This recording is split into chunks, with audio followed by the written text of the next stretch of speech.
Shalom. First and foremost, I want to give all praise, honor, and glory to Yahweh, Bahasham, Yahweh Shai, Bahasham, Rakakodash.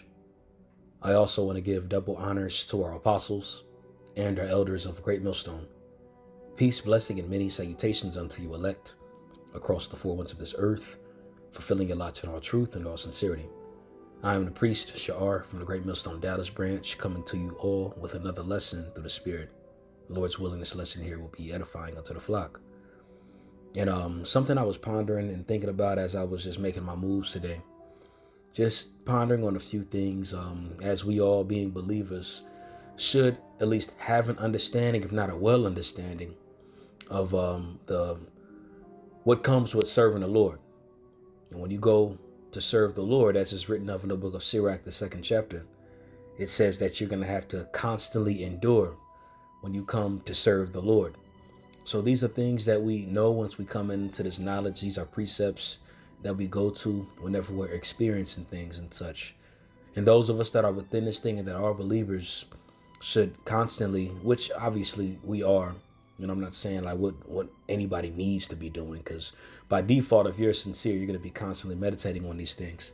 But what I meant when I was going to say that is when we grow and are more developed in this truth, when you go back to these precepts to comfort us, we should be gaining more understanding from it through our lives that we live. You live and you experience, and you go back to certain precepts that you might have read a while ago, and they hit harder, and that's because you're experiencing more within this truth.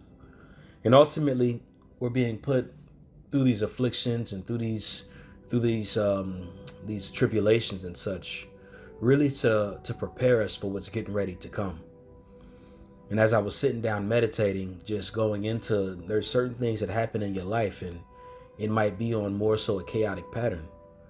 When you serve the Lord, things start happening in your lives, and you start to realize that you're blessed, and you start to see it more, where you're blessed at, where the Lord is adding, and how this is definitely affecting our lives in righteousness. You can definitely feel the increase once your cup overflows.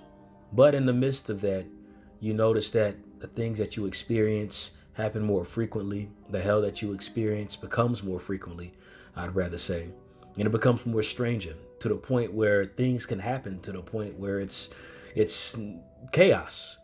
If something is at an irregular pattern and it constantly goes on and on and on, then chaos is created.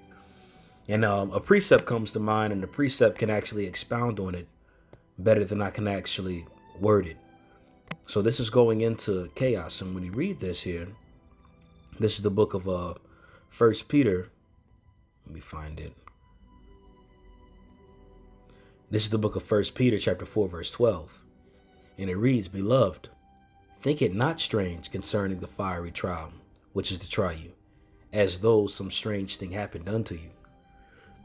And when you come into this knowledge, when the Lord adds you into his circle, and when you're supping with Yahweh Shai and finding out more of the mysteries, understanding how to serve the Lord better, you have adversity that gets in the way. And this is something that always takes place. When you have your mind set towards something, you should always expect some type of friction to come in the way of that. And that's how it is when you walk in this light, in this marvelous light that we've been blessed with. When you've been converted from the ordinances of the world, and you're transformed as a new being under Yahweh Shai. As that transformation takes place, you experience more things, and the more things, the more hell that you experience becomes more strange. That's why Peter said it, think it not strange concerning the fiery trial. And it could be strange as something new that hasn't happened to you took place, or it could be strange for a constant pattern to be developed within your lives of new hell that you're catching, things that you're going through. And it's strange because you haven't dealt with it before in such a pattern. It's to the point where it's like, it'll feel like you can't get a break sometimes, but more so, you look at it as the Lord is dealing with you as a son, and also you are fulfilling the law. And these are things that have to take place. So it makes sense as the Apostle Peter wrote these different things, because you deal with this in your life, and as you grow and develop more as being a man of the Lord, and for you sisters as a woman of the Lord, it's to the point where it's like it's chaos. And when this chaos happens in our life, these strange trials affect our lives, it's our duty to give due diligence to be more solution oriented and see what's to take place, understanding what's taking place already, but see what you can do through the Spirit in order to capitalize and benefit from it. And even the scriptures say, blessed be the Lord our God, who daily loads us with benefits. So it's our job. And if the Spirit's with us, obviously, the Spirit's with you. So you're going to find that benefit. You're not going to walk around with that woe me spirit. You're not going to walk around like, oh no, the Lord's just doing this to me and not everybody else.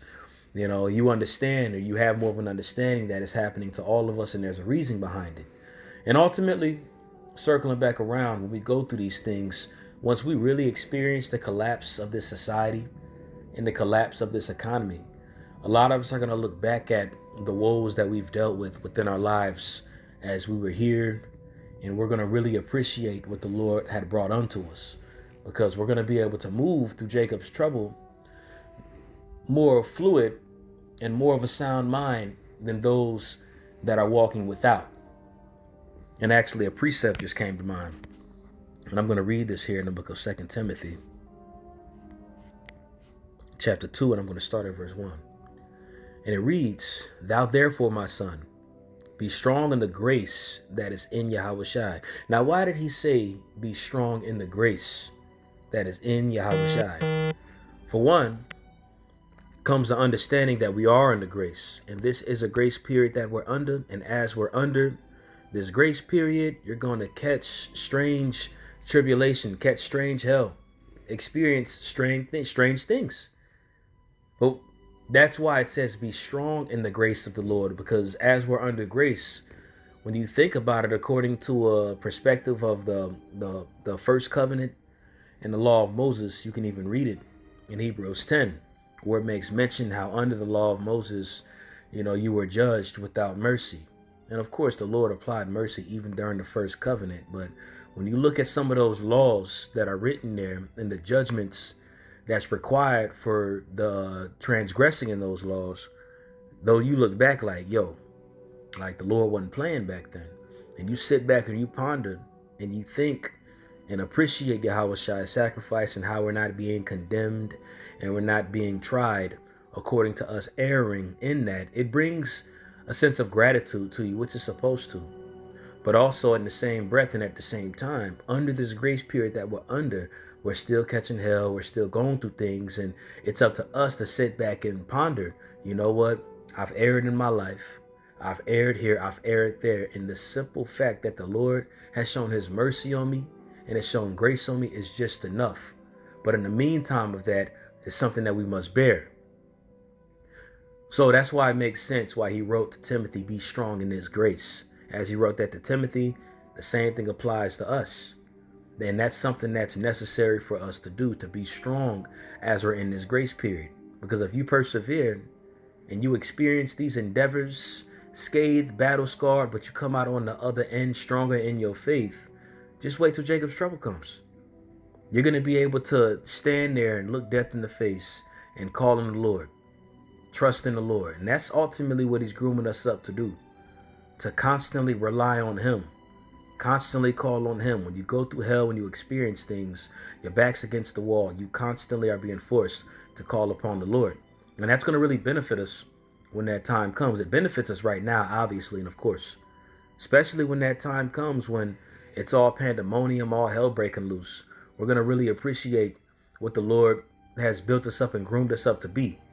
And that being that new creature under Yahushua. Because you think about it, you got the brothers out there in Buffalo, this whole Buffalo situation.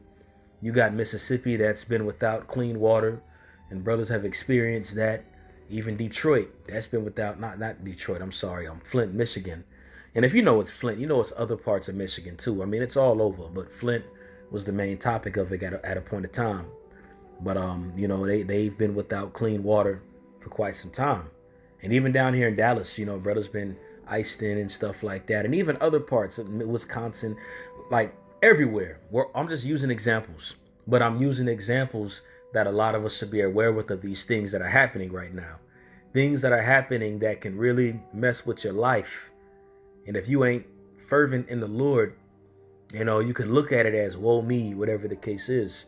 But us being understanding individuals and knowing the grace that we're under, we take it on the chin. Lord willing, we endure to the end, but we take it to the chin because we know that these are the things that have to happen in order for us to be strong in the grace of the Lord. And those were a few practical examples that I wanted to go into of recent occurrences that all of us should be aware of. And as you had all these situations happen in these places, brothers went through it. Brothers still have faith in the Lord and have grown stronger. All right. And that's only going to intensify when it leads to Jacob's trouble, to the point where the men of the Lord are going to be A-OK. That's because we've been strong in the grace of the Lord. Now let's continue. 2 Timothy 2:2. And the things that hast heard of me among many witnesses, the same thou commit to faithful men, who shall be able to teach others also. So that's why we catch hell too. Being strong, we're able to encourage those of you all that are newer coming in that might be going through something. There's certain moments where somebody might be dealing with something and the Spirit is on you to give this individual encouraging words, whether it's via letter or video, or you actually having a conversation with one of the believers and they're encouraged. And it's beneficial at that time. Just generally it's beneficial. But then the tables could be turned when you're going through it. And that same brother or another brother or whoever will give you the same encouraging words. And you look back and like, yo, this is really a cycle. We all need this exhortation from high to low. We all need it, but this is what helps develop us as men, being strong in the Lord. And also that way we can teach others because of our experiences from going glory to glory. Now let's continue. 2 Timothy 2:3. And therefore endure hardness as a good soldier of Yahushua. No man that warreth entangleth himself with the affairs of this life, but he may please him who have chosen him to be a soldier. So you think of warfare, and when you're in warfare, it's constant battle, constant opposition that's on all sides. You got to be careful how you move, careful how you think, careful how you react, because it's warfare. And those that are in war don't really mind too many things that are back in the old world where they came from, because they can't get back to that unless they endure the warfare that they're going through. When the Lord is putting us through chaos, when you go through war, I haven't went through war. So I'm only speaking on things that I've heard from brothers, seen in movies, to watch documentaries and heard people say. But when you go through war, it's chaos, constant chaos. You got to think on your toes. It's not the same pattern that you're used to and such. You just got to just move on the fly and think on the fly. Of course, when I say think on the fly, you don't want to be rash, of course. But when I say think on the fly, there's certain decisions that have to be made like that, because you got to make another move and your decision could save somebody's life. And that's what I mean. And even us that are within camps and such, and you have brothers that you're around and you might be in a leadership position or whatever the case is. We've been given these battle scars and the truth to be able to know what to do based on past experiences and stuff that we've dealt with. And that's because we've experienced chaos, strange tribulation and trials. So we use this as experience to build those up that are dealing with it. And at the same time to know how to handle it when strong adversity comes. And again, this all goes back to warfare, and you're not going to ponder upon the affairs of this life or whatever the case might be, especially since we know that a lot of these things that we're used to seeing every day aren't going to be here too much longer. And what I mean when I say that is we're not going to have access to the regular dainties that we've had access to all of our existence over here in Babylon or wherever you're scattered at. The Lord is getting ready to do something strange to this land. And these are things that we as being believers should be very well acquainted of. As you read it in 1 Thessalonians, the 5th chapter, the Apostle Paul says, I have not need to write unto you these things, though you should already know that the day of the Lord so cometh as a thief in the night. So these are things that we're very well aware of. And as we experience hell, go through tribulation daily, he's prepping us up to be able to handle what's getting ready to come. He's literally building us up to move through chaos. And that's as we've been called to be in this ministry and called as men, starting with the men. All right, even you women that believe. Hey, the Lord is putting that ancient spirit on y'all too to be, be like the mother of the sons of the Maccabees. You have Judith, you have Deborah. All right, and I'm just putting that out there. I'm saying that ancient way is being brought back. That's why I used all these examples. And in the midst of that, as we've been called to remembrance of these things, we have to remember what the Lord has done. He sent us amongst our enemies to serve our enemies until Yahweh Shai comes back. And as we're serving our enemies, it's going to constantly be opposition that's going to come, especially as you're serving you're in captivity. But being one that's in captivity, but choosing to serve the Lord versus adhering and bowing down to these idols that are set out here. It's going to constantly be opposition. And in the midst of that chaos, the Lord is building us up. But I'm going to read this here in the book of Isaiah, the 46th chapter. And I'm going to jump straight to the point. And it says in Isaiah 46:8, remember this and show yourselves men. Bring it again to mind, O ye transgressors. And when you go into that chapter, he's going into how he had to punish us, how he had to deal with us, and how he pretty much scattered us among the heathen. But the Lord is going to send a Redeemer to come. And in the midst of that time period, before that Redeemer comes, we got to make ourselves men and come to mind what we've done and how we've offended. So when you catch hell and when you're going through tribulation, obviously they're going to want to complain. Yes, you're going to want to complain unto the Lord. Hey, it's written. You can read that in, where is that at? 2nd Ezra, the 15th chapter and the 8th verse, go into how the just souls shall complain continually. So don't get me wrong, you're going to complain. Certain moments in your flesh, you'll have that thought like, yo, golly, man, Lord, please help me. I'm doing the best I can. But at the same time, you got to go through it. You sit back and you think about it, how it even pleased the Most High to bruise his son. And he took it on the chin more than any of us. He suffered as a righteous man. We're suffering as individuals that have repented from wickedness and turned to righteousness. But we're suffering for things that we've done and ultimately just suffering because that's required when it comes to serving the Lord. There's certain things you go through, it might not even be from something that you've done. It's just because you being tried and sifted as wheat, as is written. But in the midst of that, and the benefit of that, is the Lord is getting us prepared and strengthening us for what's getting ready to come. And we're keeping these things to mind, especially knowing that our righteousness is as of a filthy rag. So these are things that we got to experience and we got to go through. We catch hell, we endure through it, you take it on the chin, and there's a blessing that's coming within that. And we're going to really, and I say this often too, but we're going to really see and appreciate the blessings that the Lord is going to bring, especially when Jacob's trouble comes. We're really going to look at that and ponder it and be like, yo, it makes sense why I went through such and such. It makes sense why I experienced X, Y, and Z in my walk within this truth.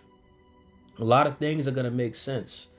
Just as you come up and you grow up and your parents tell you why they've done certain things or why they've performed particular duties as a child, you sit back and you look at it like, oh, wow, okay, this ain't fair. I don't see why they're doing this. And yes, your parent, they'll tell you, well, you ain't going to understand it right now. But it's going to come to that point when you grow up, you're going to see exactly why I did this to you. And, as you grow up as an adult, you see these things. So how much more as you apply it to this knowledge, as you go through things, and when you actually see the day of the Lord approach closer, a lot of more things are going to be made more manifest on why you experience such and such. And again, it's going to circle back to us appreciating the Lord and what he's put us through so much more, because we're being strengthened.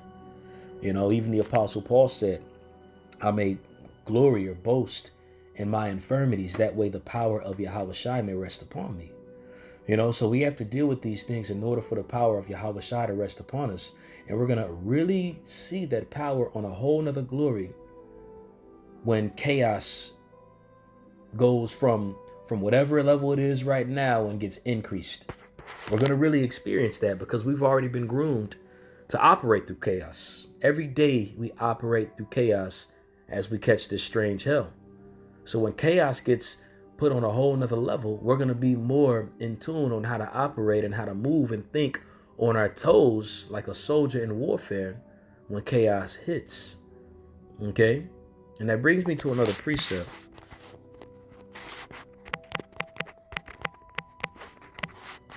One moment.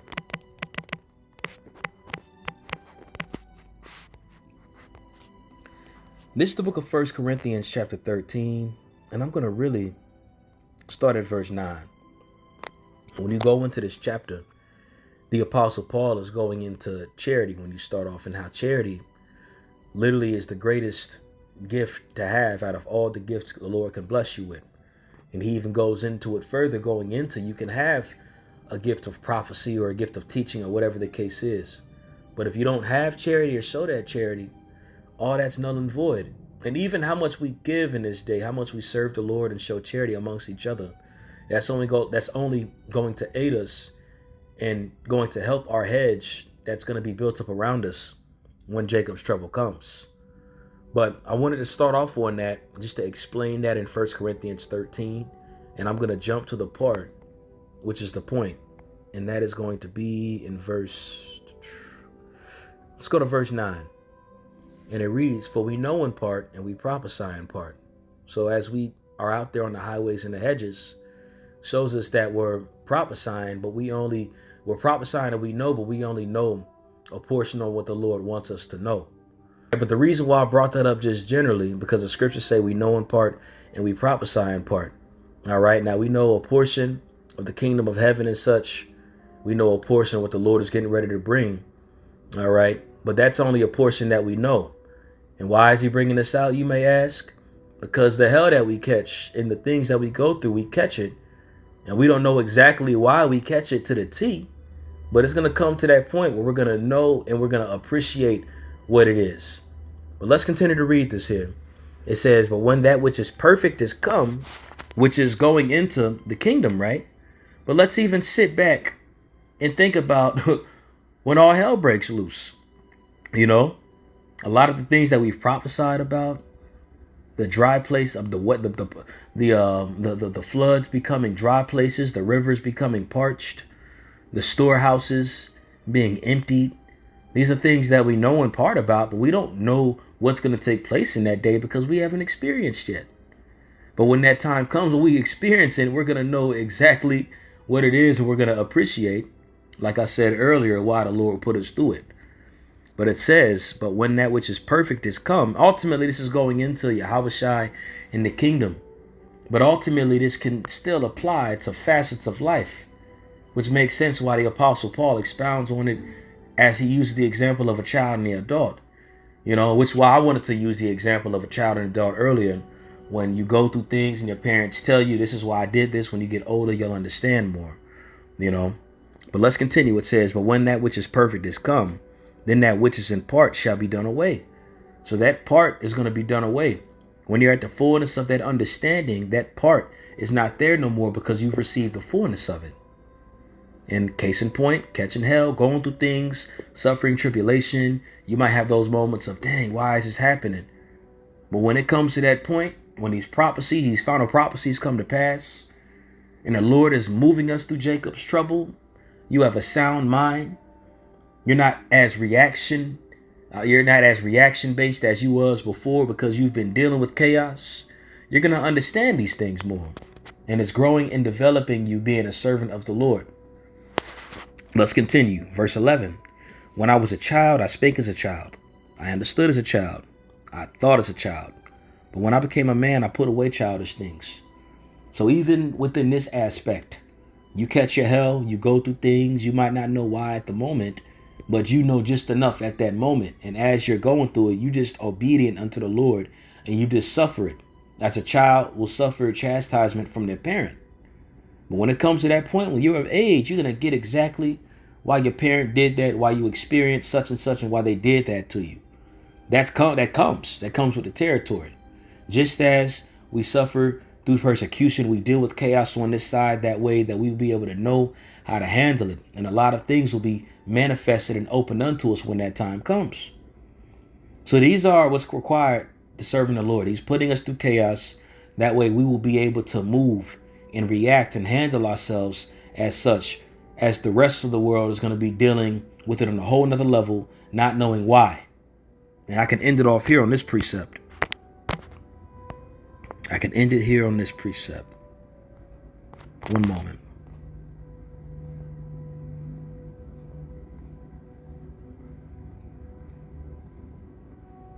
This is the book of 1 Corinthians chapter 11, verse 31, and I'm going to read down to verse 32.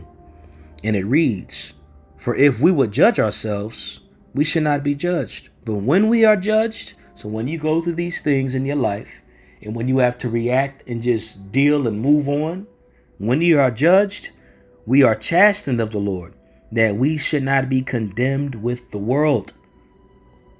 And the world is in the process of being condemned. Look at the judgments that the Lord is doing to the earth. Look at how he's visiting the earth. Millions and millions and millions of people's lives are being affected daily just off what the Lord is bringing. And they don't know why. They're just dealing with it. They don't know why, though. But they're dealing with it because they've erred against the ways of the Lord. Starting with you so-called Negroes, Latinos, and Native Americans. You get shot, your ass is getting frozen in your cars in Buffalo, all these deaths, whatever the case is, they're being judged. But that's a condemnation that's going to just be generally done to those that are not of the truth. Now, we deal with things and we're judged as we're being chastened, but as we're being chastened, experience is being developed. A calm, a mind is being groomed and shapen and forged. All right. This is what's being created. This is what's being forged when you're put through that fire. A whole new creature comes out the end of it. But everybody else is suffering for a way further punishment. And you might have those moments too where you see certain people prospering, certain piece of shit, excuse my language, but certain horrible people prospering, and you feel like they're just winning. It's all good. They're going to deal with it when it comes. You know, they're going to deal with it when it comes. But the Lord is grooming you up to be in his image. And these are things that we constantly got to remember. And that image is going to really be declared on a whole nother light when all hell breaks loose and it's chaos out here. So I'm going to end it off on that. I believe I got to the point. I'm going to end it off there. I want to give all praise, honor, and glory to Yahweh, Bahashem, Yahushai, Bahashem, Rachakodash. I also want to give double honors to our apostles and the elders of Great Millstone. Peace, blessing, and many salutations unto you elect across the four winds of this earth, fulfilling your lots in all truth and all sincerity. Shalom.